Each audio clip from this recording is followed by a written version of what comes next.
আমার মুসলমান যুবক সেইভাবে পোশাক পরে, অথচ খেলোয়াড়ের জন্য যে পরিমাণ চিল্লাইছো, এর অর্ধেক যদি আমার নবীর জন্য মোহাব্বত থাকতো, আমার মনে হয় কোন যুবক দাঁড়িয়ে থাকতে পারতো না। এজন্য আল্লাহ তাআলা জানায় দেয়, ওয়ামা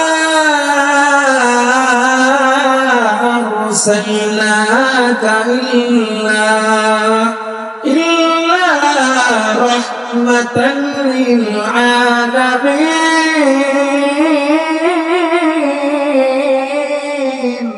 আল্লাহু আকবার। সাইয়্যিদুল কাউনাইনি খাতামুল মুরসালিন آخر مدبود فخر الأول شد وجودش رحمة للعالمين مسجد شد ہمارو زمین আল্লাহ নবী হেরা গুহায় ধ্যান মগ্ন, নবী আমার হেরা গুহায় ধ্যান মগ্ন। হঠাৎ করে হেরা গুহার চারপাশ আলোকিত হয়ে গেছে। জিবরিল আমিন এসে বলে, তোরা নবী পড়েন? নবী বলে, মা নবী করেন, আমি পড়তে জানি না। তোরা নবী পড়েন? নবী তো পড়তে জানি না। জিবরিল আমিন নবীকে চাপ দিয়ে বুকের মধ্যে লুকায়া বলে, ইকরা বিসমি রাব্বিকাল্লাযী খালাক। হে নবী পড়েন আপনার প্রভুর নামে যিনি আপনাকে সৃষ্টি করেছেন। আমার নবী একখানে 5 আয়াত পর্যন্ত পড়ে ফেলল। জয় আমার নবীর গা থরথর করে কাঁপা শুরু হয়ে যায়। আমার নবী আম্মা জান খাদিজার ঘরে কিনারায় গিয়া ডাক দিয়া কয়, খাদিজা দরজা খোলো। আম্মা জান খাদিজা যখন দরজা খুললো, আমার নবী ডাকে বলে, ইয়া খাদিজাতুল কুবরা জাম্মিলুনি, আমার একটু চেপে ধরো, আমাকে কামজা করে ধরো। আম্মা খাদিজা নবী কামজা করে ধরলো। আমার নবী জ্বরে থরথর থরথর করে কাঁপতেছে।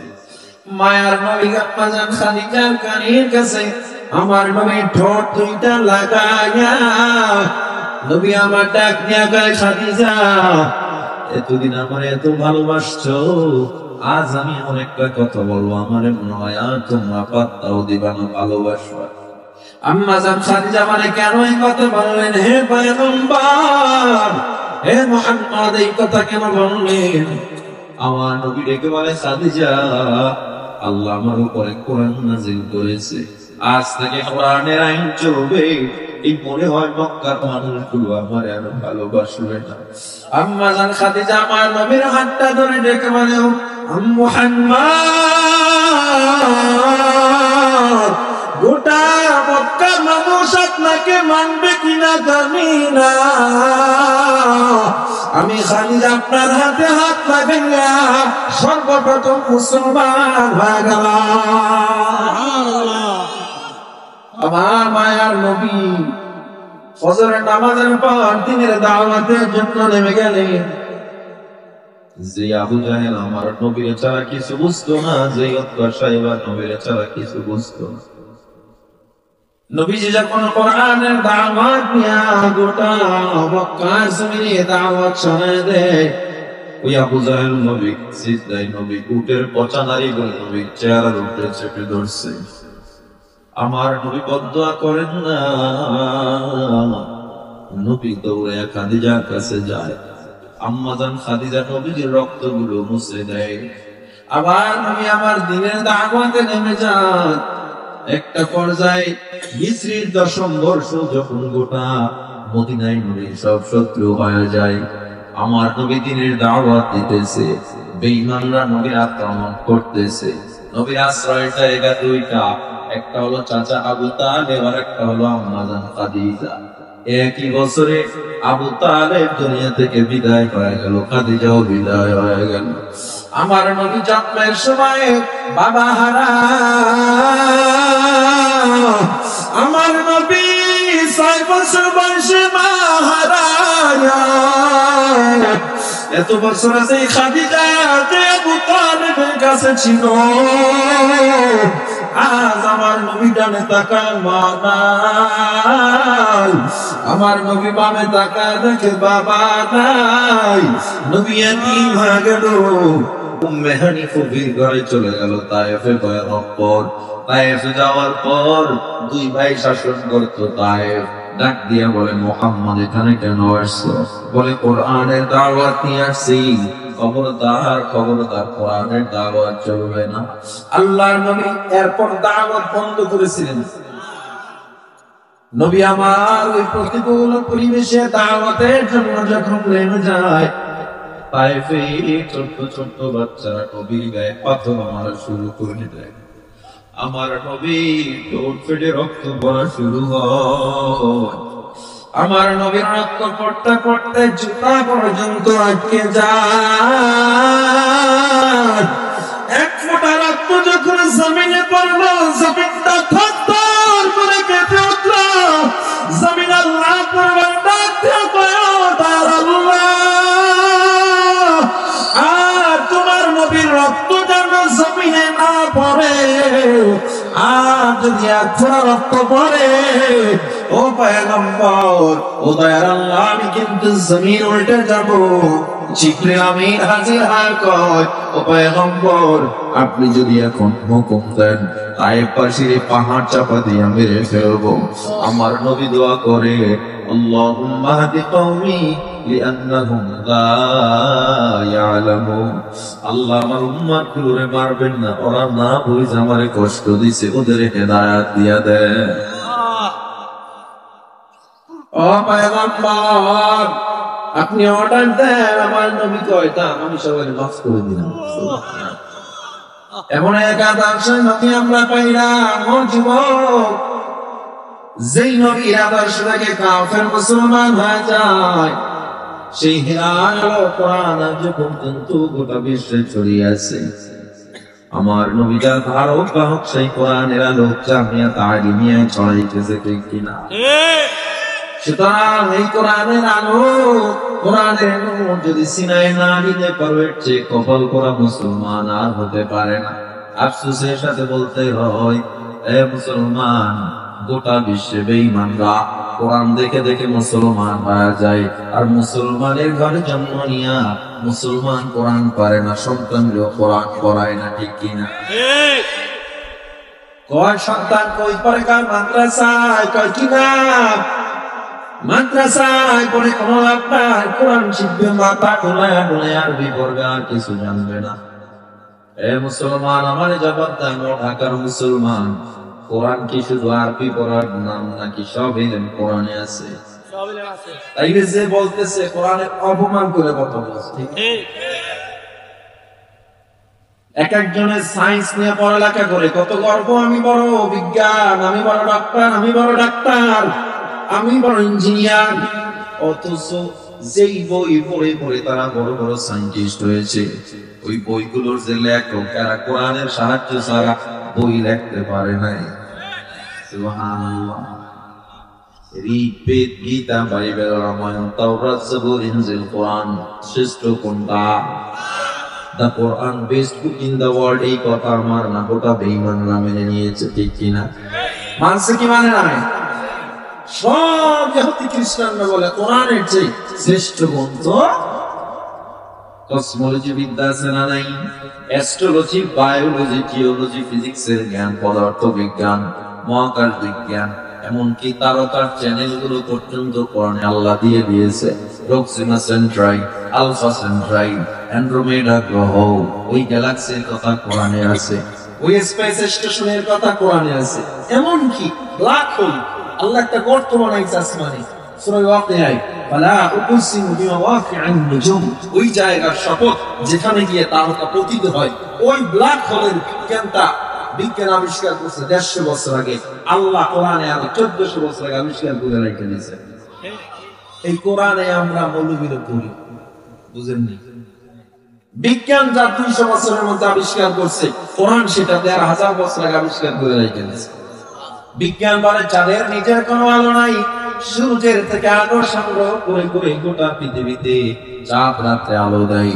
বিজ্ঞান মাত্র 200 বছর আগে বলেছে এই কথা। আর আমার আল্লাহ সূরা ফুরকানের 61 নম্বর আয়াতে 1000 বছর আগে বলে রাখছে। সুবহানাল্লাহ বলবেন না? সুবহানাল্লাহ। বিজ্ঞান কয় সূর্যের কক্ষপথ আলাদা, চন্দ্রের কক্ষপথ আলাদা। চন্দ্র সূর্যের কক্ষপথ বিজ্ঞান আবিষ্কার করছে 150 বছর আগে, আর আমার আল্লাহ সূরা আম্বিয়ার 33 নম্বর আয়াতে 1000 বছর আগে বলে দিয়েছে। বিজ্ঞান পিঁপড়াবিদ্যা আবিষ্কার করেছে। পিঁপড়াবিদ্যা কাকে বলে? পিঁপড়ারা বাজার সদাই করে, এদের মৃতদেহেরা কবর দেয়, এরা মারামারি করলে আবার সালিশ ব্যবস্থা আছে। পিঁপড়ার মধ্যে প্রধানমন্ত্রী কামরা ভিন্ন, রাষ্ট্রপতি কামরা ভিন্ন। পিঁপড়াদের মধ্যে আবার খাদ্যমন্ত্রী আছে, সড়ক যোগাযোগ পরিবহন মন্ত্রীও আছে। তারা আবার ব্রিজ বানায় দেয়, ছোট ছোট নালা বাজলে এরা ওই ব্রিজ বানায় না, আগে লোক পাড়াইবে, দেখবে ঠিক আছে কিনা, দাঁড়ায় থাকে। আর আমাদের দেশের মন্ত্রীরা ব্রিজ বানায় বাঁশ দিয়ে খড় পলায় যায়। ঠিক আপনার রাস্তে কইল ঠিক, জোরে কইল ঠিক, জোরে কোন ঠিক না বেটি? রাস্তা সুন্দর করতে চান, চোরের হাতে দেশ দিয়ে রাস্তা সুন্দর করতে চান। আমরা নিরীহ, আমরা কি করছি? কিছু তোমরাই তো করছো, ভোটটা দিয়ে তো চোরে তুমি নেতৃত্ব দিছো, ঠিক কিনা জোরে বলেন? এই বাংলায় শান্তি হবে না, এই বাংলায় দুর্নীতি যাবে না, এই বাংলায় অন্যায় বন্ধ হবে না, এই বাংলায় দুর্নীতি বন্ধ হবে না, রাস্তার টাকা পেন্ডালবাজি করে বিদেশে যাওয়া বন্ধ হবে না। বন্ধ হবে কখন? ইসলাম ক্ষমতায় যাবে যখন।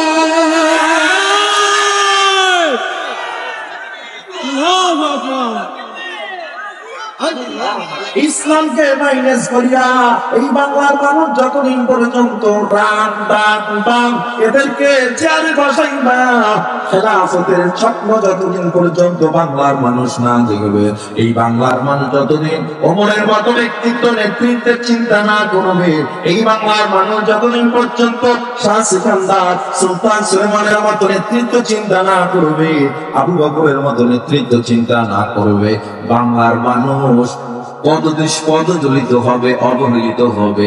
গরিবের টাকা মাইরা সবাই কলা গাছ আঙ্গুর ফুলে কলা গাছ বিদেশ যাবে, তবুও বাংলার মানুষ শান্তি পাবে না।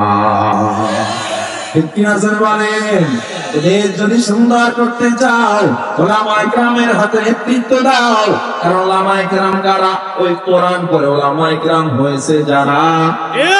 ঠিক কিনা বলেন? কোরআন পড়ে কিনা? কোরআনে কিছু নাই, আমি বলছি কোরআনে আছে। মুসলমান পিঁপড়াবিদ্যা বিজ্ঞান মাত্র আবিষ্কার করেছে ৮৮ বছর আগে। আর আমার আল্লাহ সূরা নূরের ১৭ এবং ১৮ নম্বর আয়াতে ১৩,০০০ বছর আগে বলে দিয়েছে। চিকিৎসা বিজ্ঞান কয় হার্টকে ভালো রাখতে চাও, ডান কাত হয়ে ঘুমাও। ইসলাম ১,৫০০ বছর আগে আমার নবী কয় ডান কাত হয়ে শোয়া সুন্নাত। চিকিৎসা বিজ্ঞান কয় লিভারকে ভালো রাখতে চাও, মদ পান কইরো না। ইসলাম আরো ১৪০০ বছর আগে বলে মদ পান হারাম। চিকিৎসা বিজ্ঞান কয় পাকস্থলী ভালো রাখতে চাও, শুকরের গোশত খায়ও না। ইসলাম ১,৫০০ বছর আগে বলে শুকরের গোশত হারাম। শুধু তাই, আমার তো সময় নেই, শুধুমাত্র কোরআন বিজ্ঞান নিয়ে আলোচনা করলে রাত পার হয়ে যাবে। বলতেছিলাম যারা এই হেরা আলো কোরআনের কথা বলে, মাদ্রাসায় পড়ে লাভ নাই, কোরআন থেকে কিছু শিক্ষা করা যায় না, তাদেরকে বলবো কোরআনের বারান্দায় তুমি আসার জন্য এই কথা বলো। যারা কোরআনের নূরের মধ্যে একবার ডুব দিয়েছে তারাই বুঝেছে কোরআনের মধ্যে আল্লাহ কি দিয়েছে।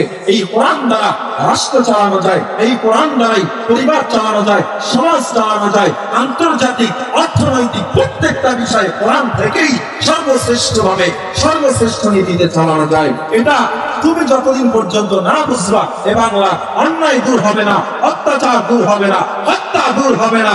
শুধুমাত্র ১৬ বছরের দোষ দিলে হবে না। আমি বলি ৫৩ বছরে আগে পর্যন্ত বাংলার মানুষ পরিপূর্ণ স্বাধীনতা পায় না।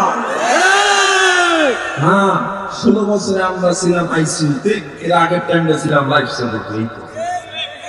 ঠিক কিনা?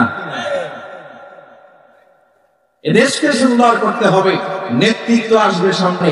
দেশ কারো দাদার না, দেশ কারো বাবার না, দেশ আমার, আমাকে সুন্দর করতে হবে। নেতৃত্বে নামাজি বান্দা লাগবে। ঠিক কিনা জানে? দেশটা নয়তো কারো বাপের বেটা, করবে মন চাইলেই যখন যেটা। দেশটা লক্ষ মায়ের ইজ্জতেরই দামে কেনা, মাটিতে মিশে আছে লাখ শহীদের রক্ত বানা। দৃষ্টান্তময় ইজ্জতেরই দামে কেনা, মাটিতে মিশে আছে লাখ শহীদের রক্ত কণা। শহীদের রক্তের দামে কেনা মোদের সোনার ভিটা, শহীদের রক্তের দামে কেনা মোদের সোনার ভিটা। তবে কেন অভ্যাস হলো বিদেশিদের চরণ চাটা, দেশটা নয়তো কারো বাপের ভিটা, করবে মন চাহিলেই যখন যেটা। মোরা চাই দেশের ভিতর শুধু নেতা নয় যে নীতির বদল, তবেই বনবে দেশের ঘরে ঘরে সুখের ফসল। এসো তাই ঘুরে ফেলি নাস্তিকতার দেয়াল ঘেরা, এসো তাই ঘুরে ফেলি নাস্তিকতার দেয়াল ঘেরা। হবে না শান্তি দেশের কোরআনেরই শাসন ছাড়া, হবে না শান্তি দেশে ইসলামেরই শাসন ছাড়া। কোরআনের আইন যতদিন না পর্যন্ত অন্তরে আপনি লালন করবেন, খেলাফত লালন না করবেন, শান্তি আশা করা যায় না। এজন্য নয় বিনয় করব যুবক ও বৃদ্ধ বাবারা, সবাই একটা বিষয় ঐক্যবদ্ধ হব, নিজে নবীর আদর্শ মানব এবং এই নবী যেই কোরআনের ধারক বাহক, ওই হেরার আলো আমার ঘরে পৌঁছাবো। সন্তানকে মাদ্রাসায় পড়াইয়া কোরআনের নূর তার সিনায় ঢোকানোর চেষ্টা করব, পারবো ইনশাআল্লাহ। এই সংক্ষিপ্ত সময় দুইটা বিষয় আমি আপনাদের বোঝাতে চেয়েছি। আমার নবীর আদর্শ এবং কোরআন। নবীজি বিদায় হজের সময় বলে গিয়েছিলেন, তোমাদের জন্য দুইটা জিনিস রেখে গেলাম, এক রাখলাম কোরআন আর এক রাখলাম সুন্নাহ। এই দুইটা জিনিসকে যদি তোমরা আঁকড়ায় ধরতে পারো, দুনিয়ায় সফল, আখিরাতে সফল আল্লাহ কবুল করেন। জোরে বলেন আমিন। আমরা আলহামদুলিল্লাহ এখন আপনাদের সামনে আজাদি হেদায়েতুল্লাহ খান আজাদি হুজুর বয়ান করবেন। উনিও একজন চেয়ারম্যান হুজুর, নেতৃত্ব দিতেছে আলহামদুলিল্লাহ সুনামের সাথে। আল্লাহ তাআলা আমাদের প্রত্যেকটা ইউনিয়নে, প্রত্যেকটা থানায়, প্রত্যেকটা উপজেলায়, প্রত্যেকটা জেলায় এবং সংসদ পর্যন্ত আল্লাহ আহলে সুন্নাত ওয়াল জামাতের ধারক বাহকদেরকে কবুল করে নেন। আমিন বলেন আমিন। আসসালামু আলাইকুম।